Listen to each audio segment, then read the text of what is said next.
With a hurricane hurtling straight for land, those in its path have no choice but to flee. The swirling storms tend to bring whipping, high-speed winds, rain and even walls of water straight from the sea, often causing dangerous floods. This teen fell asleep while fleeing a hurricane. But when she awoke, she was far away from home. That type of forecast is bad enough, but in September 2017, the strongest hurricane that the Atlantic Ocean had ever seen was tearing through the Caribbean towards Florida.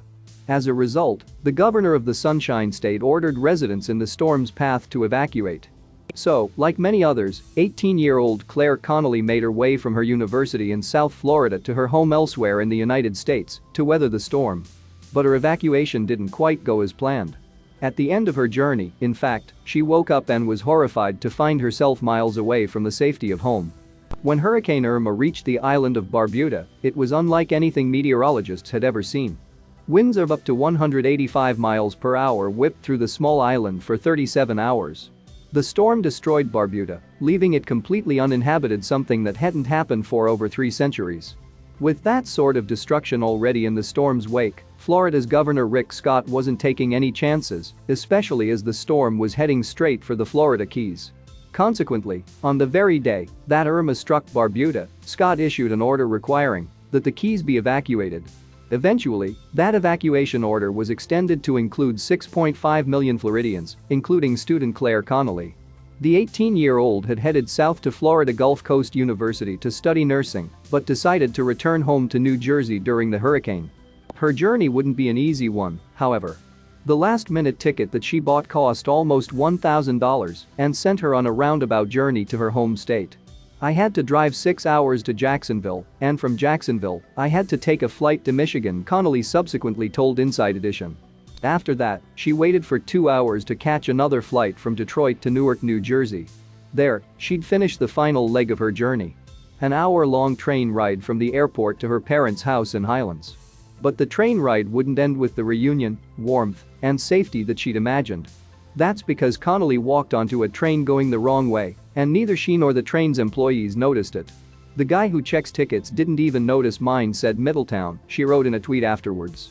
If she had gotten on a train going in the right direction, her pickup would have been a simple one. Her hometown is just a 15-minute drive from Middletown. Instead, though, Connolly was going the wrong direction. And she was so exhausted that she fell asleep before she realized it. "I fell asleep reading biology note cards," the nursing student told NJ.com. "I was just exhausted from all the chaos."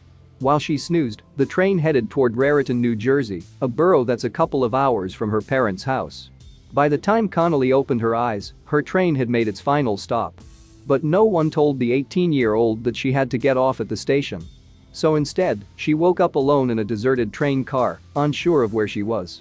Not only had the 18-year-old been left on an empty train, but it had also been taken to the rail yard for the night. With only 5% of the battery life remaining on her phone, Connolly frantically called the police and her parents, hoping that someone would come pick her up. After doing that, with what was left of her phone's battery, she flipped the device's camera on herself to record what was happening. "I literally just fell asleep on my train," she said, walking through the empty cars. "I'm on a train, there is no one on. I was screaming at the top of my lungs for help," she added. No one answered. The train was completely empty and shut down for the night. Despite her apparent fear in the video, though, the Raritan Borough Police showed little sympathy towards Connolly upon their arrival. In fact, they told the college student that it was her fault that she was stuck. On her Twitter account, Connolly later wrote that the police believed that it was her responsibility to get off before the train was locked down for the night. But many people who read Connolly's tweet sided with her, saying that it was the train crew's responsibility to make sure that the carriages were empty before locking them down at the end of the day. And, eventually, she had a surprising voice of support in her corner. "It's extremely rare for this to happen," a spokeswoman for New Jersey Transit, Nancy Snyder, told NJ.com in the wake of the incident.